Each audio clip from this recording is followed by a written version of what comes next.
I'm proud of Saeed for standing up and for his faith in the face of torture and beatings and one of the worst prisons in the world, being transferred from one prison to an exile prison, being put in murder ward, he's suffering right now. But I have to say that, as I tell my kids, Jesus is worth it. He's so real. He's worth paying the cost of following him. I just want to give all glory to him. God, Jesus is so beautiful and so amazing.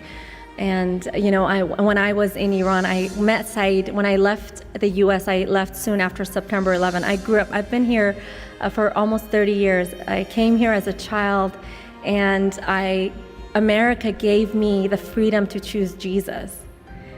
And and that was something dear to me.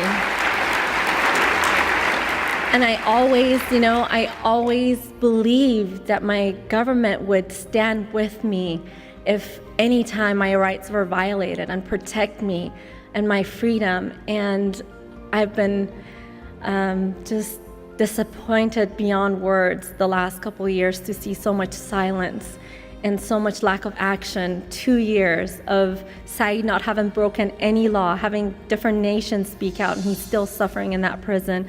I feel like he's been abandoned by my government. And honestly, it's the last 2 years I felt like I'm done. I need to get him home. I don't know what else to do. I hope to meet Secretary of State John Kerry and President Obama, but I haven't even received a call to say we're with you. This is an important issue to us, and that breaks my heart. It's something that I always valued in America. I always cherished the freedom to choose my own religion without fear of death or persecution. And we made a video, my kids made a video, plea to President Obama to help bring their daddy home. And at the end, there's some home footages of them that I wanted to share with you, because I think you need to hear from my kids. My heart cries because it misses daddy, and when it's sleeping, it cries. How do you know it's crying? Because I feel it. I pray that I'll come back home, but he's still not back home. Most days it's hard to even get up and realize my husband's suffering in an Iranian prison. My daughter just celebrated her 8th birthday, and the last time she got to celebrate with her dad, she was 5. And, I ask you to continue to pray for our family as we continue in this fight to get Saeed home in this battle. As it's very difficult, and at times it's been wearing on the kids and I. Thank you. God bless you all.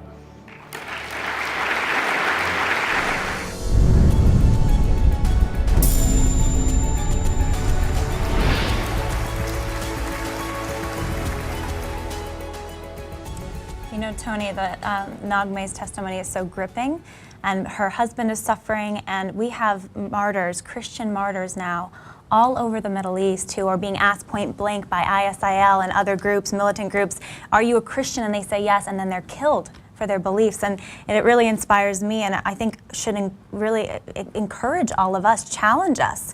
Here in the United States, we have some freedoms that are under threat.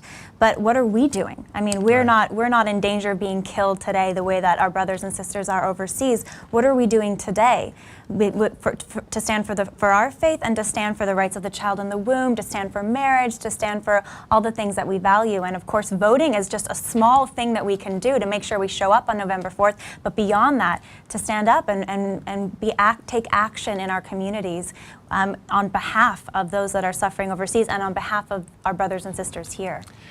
Lila, I have to think, if you think you're too busy, you don't have time to vote, you're disinterested, as a Christian, I want you to think of Nagmeh and her 2 children. Elections have consequences. Our government has lost its voice on behalf of the persecuted. We need to make sure we put those in office who understand that religious liberty is not just an American right, it is a fundamental right. And when Americans like Pastor Saeed Abedini is in a prison in a foreign country, he needs to know he's not alone. And we are standing with him. Our vote stands with him, and the folks that we're going to share this with to be willing to draw other people alongside us, because this isn't just about us and our voice, it's about the voices that we all have together. And I want to encourage you to pray for Pastor Abedini and for his family, and you can find out that information on the website, how you can be a part of praying for them. And now our time comes to a close here in the first hour. We will be transitioning to the state sites. Down at the bottom of the web page at I Pledge Sunday 2014, you will be able to connect with the local site, and they will be praying in these local gatherings for Pastor Abedini. And if you, by chance, are at a state that does not have a local or a state webcast, I encourage you to go to California and join with Dr. Garlow, as they've got a great program lined up. As we close, I want to thank all of our coalition partners that were here on part of this program tonight, but there were many others, over 40 different organizations, unprecedented, coming together to take the message to Christians across the country. So we thank our state policy groups, we thank our national partners in this coalition, and I will tell you, I will warn those on the left, we're not going away anytime soon.